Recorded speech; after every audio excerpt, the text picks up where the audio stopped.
Welcome to the Cosmic's Innerspace podcast. I'm Cami K, Innerspace surfer and cosmic creatrix at CamiK.com. Are you ready to launch a business, expand your cosmic consciousness, amp your intuition, or simply celebrate the everyday messiness of being human? Then the Cosmic's Innerspace podcast is for you. Inside each episode, we'll demystify the mystical and provide practical magic for everyday alchemy. We honor an intuitive and spirited lifestyle that elevates and explores life's multidimensional mysteries. Eavesdrop in on conversations with artists and authors, kick-ass creatives, entrepreneurs, and everyday inner space surfers just like you who are diving deep and glowing up in a whole new world. Stay tuned for inner space best practices and sustainable business tools to help you navigate the new now. Let these stories inspire you to cultivate your curiosity, elevate your mindset, and explore your own cosmic's inner space. Let's dive into the show. When I was about 11 years old, my sister and I were having one of many sleepovers with our cousins at my grandma's. My sister and I are 2 years apart, same as our cousins, and we were all around the same age, so this made hanging out at family events extra fun. When we got there, they had brought another girl with them. She was a foreign exchange student from Russia who was staying with them, so we had a bonus friend at our slumber party that night. My memory is a little bit fuzzy, but from what I can recall, once we were sufficiently hopped up on sugar and caffeine, we started reading through Grandma's jewelry box and her cosmetics bags, never afraid to spend hours playing dress up or makeup counter. But after a while, we got bored, and we quickly found ourselves asking, what's next? One of us grabbed a deck of cards and began shuffling for what was likely to become a go fish or roar, when the new girl asked if I would pick a card from the deck and not show it to her. She said, "I bet I can guess what card it is." I was curious and intrigued and picked the first of a series of cards that she seemed to guess as if by magic. We all have intuitive gifts. Some are just more aware of it than others. You can do it too. I didn't even really know what she meant by intuitive, but I was aware that sometimes I just seem to know things or see pictures in my mind that then would happen in real life. But I always just thought that was some form of deja vu. So we flipped it and played a few rounds of her choosing cards and me guessing correctly, which of course I just thought was coincidence or a fluke. But after a while, she said, "Okay, let's try another game." She asked me to close my eyes and imagine what her bedroom in Russia looked like. Of course, I was like, how do I know what your room looks like? I don't even really know you, and I definitely don't know what Russia looks like. She explained that using our intuition, there was that word again, was actually easier the less we know about a person. She instructed me to take a deep breath. Now, are you thinking what I'm thinking? Like, how did this 11-year-old girl know all about deep breathing techniques and intuition? Yeah. So sometimes I wonder if I imagined this whole thing. I've actually never asked my sister or my cousins if they remember this girl or if I'm the only one with this memory. But anyway, let's get back to the story.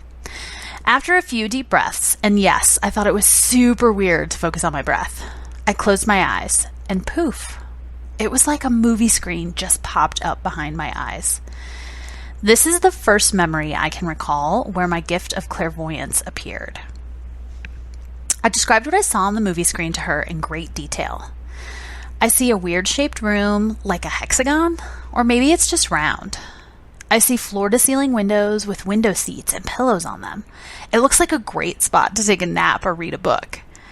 I see bookshelves to the right of the door with tons of dolls on them. Like bookshelves in a library, only filled with dolls instead of books. So many dolls. I see a giant braided oval rug in the middle of the room. It's got all kinds of colors and fills up the whole room.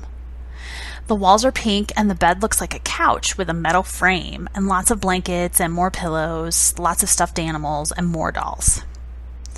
I can actually see out the windows. There are trees that look bare, like it's winter, and there are tall gas lamps that are lit. The lights are flickering in them, and it's gray outside. It looks cold. I actually can feel the cold.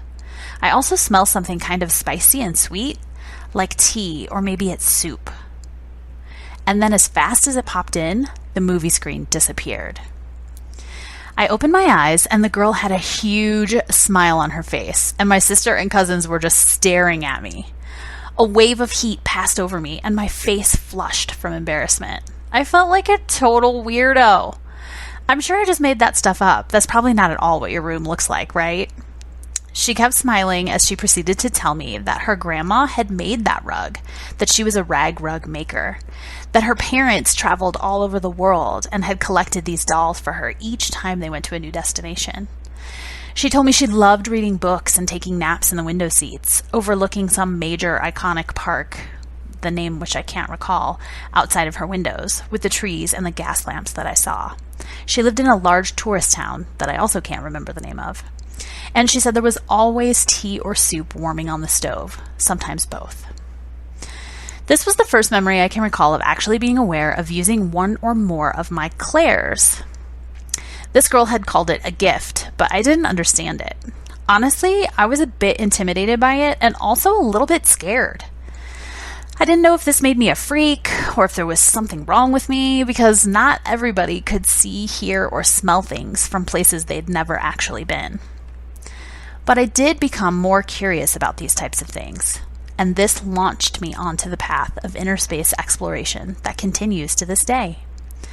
Part of the catalyst for launching this podcast is to share more about how I harness this superpower, and I want to show you how you can amplify this innate gift for your own success, well-being, and inner space exploration.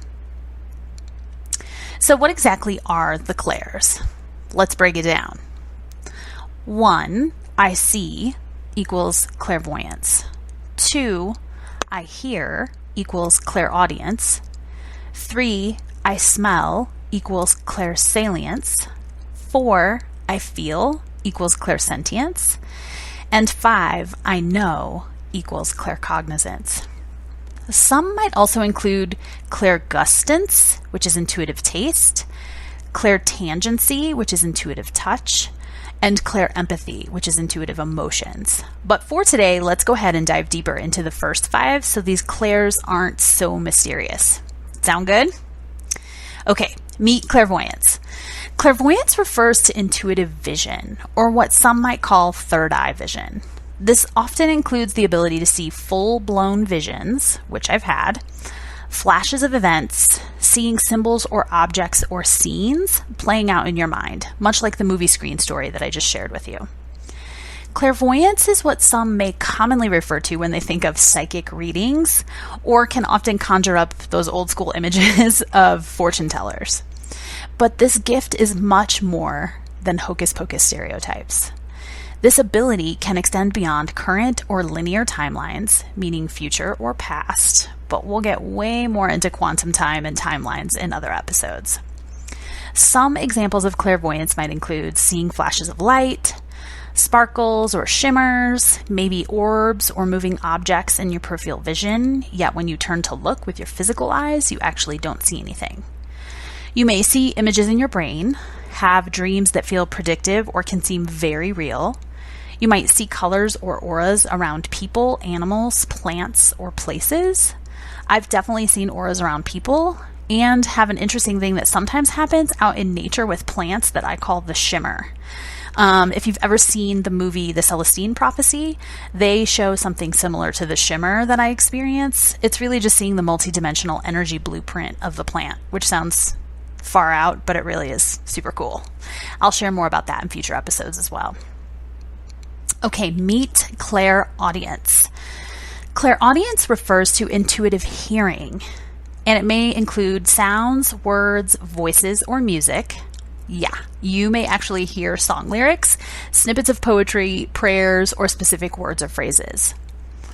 Some examples might include hearing your name called when you're alone, hearing music when none is playing, hearing messages or warnings, and yes, get out, move, or stop and go can be common messages from this clair. It might also include buzzing or ringing in the ears, although there are a lot of things that can cause ringing in the ears, so please keep in mind and definitely reach out to a medical practitioner if you think you may have actual hearing concerns. It's different than clairaudience. Okay, our third Clair is Clairalience. Clairalience refers to intuitive smell. It can be common for one to smell scents that are not actually physically present in the room, similar to how I described smelling something sweet like tea or soup in the earlier story. Examples of clairalience can include picking up the smell of flowers, the scent of candles, maybe someone's clothing, or the cologne or perfume of a deceased loved one. You might smell burning or natural smells, perhaps certain trees or moss, a lake scent or the smell of the ocean, or even something sour or acidic in a place where you might feel uncomfortable. Our next Clair is Clairsentience. Clairsentience refers to intuitive knowing by feeling. One might feel the vibration, energy, or emotion of a person, place, or object. This Clair comes through for me hot. I'm very tuned into the energy of places and spaces, and I'll often then smell or see scenes from past or future, while also getting that sense of knowing from feeling the energy of the place or space. I actually had a very intuitive response when I visited New Orleans a couple of times pre-Hurricane Katrina. So then when the hurricane actually did happen, I had a very physical response to the intense emotions of the collective in response to those events, and I actually fell into a deep depressive state for several weeks after. But something else interesting happened as I watched the news reporting the floods. I actually had a flashback to when I was there. And I remembered having this dizzy sensation and a super quick, intense little flashes of visions and scenes while I was strolling along the French Quarter. It was like I actually tuned into all of the timelines of that place and I could see it all happening at once. So I was able to understand that when I was standing on that street, I actually was intuiting the floods. It's kind of hard to describe, but I saw flashes of the past, present, and future all jumbled together at once. At the time, I was really confused about what I was seeing. I remember having that instant and standing there and being like, what am I seeing right now? So it didn't make sense to me in the moment when I was standing on the street and had that experience, but once the hurricane happened and I saw the devastation on the news, those were actually some of the future scenes that had been popping into that movie screen in my mind that day.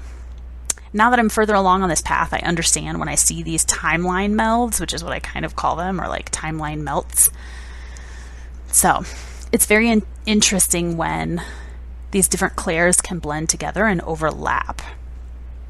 Clairsentient information or intuitive hits may include feeling actual physical sensations like pain or symptoms of an illness. Many times people refer to a creepy feeling in one place or may be warmly drawn into another. So recently, I actually had a very physical response at a property that a friend of mine took me to in Yarnell, Arizona. She's a real estate agent, and this property was newly listed for sale. Within a few minutes of walking around this place, we both felt warm and a bit lightheaded and super chill. We felt very grounded and very relaxed. It was amazing, and the vibe was super awesome, and the effects of that place lasted for several hours. Neither my friend nor myself wanted it to end, and it was funny because it hit us kind of both at the same time. We're walking around, there were several smaller buildings on this property, and as we were walking around, she was like, "Do you feel that?" I was like, "Yes." It was just super warm, super flowy, super chill. I don't know what was going on that property, but it was good juju. Okay, so our final Clair is Claircognizance. Claircognizance refers to deep intuitive knowing. So this is different from Clairsentience in that it's an actual understanding of specific knowledge or a knowing without explanation or a physical reason.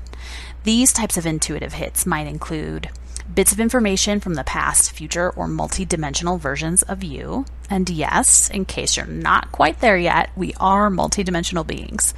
There's all kinds of information online about quantum physics and the multiverse, so I'm not going to go there today, but definitely stay tuned to future episodes where I'll bring in other experts to walk us through that portal. Examples of claircognizance include knowledge about a place that you've never visited before, the ability to find lost objects, instant hits of creative ideas or downloads, or an immediate awareness of whether something is a positive or a negative idea.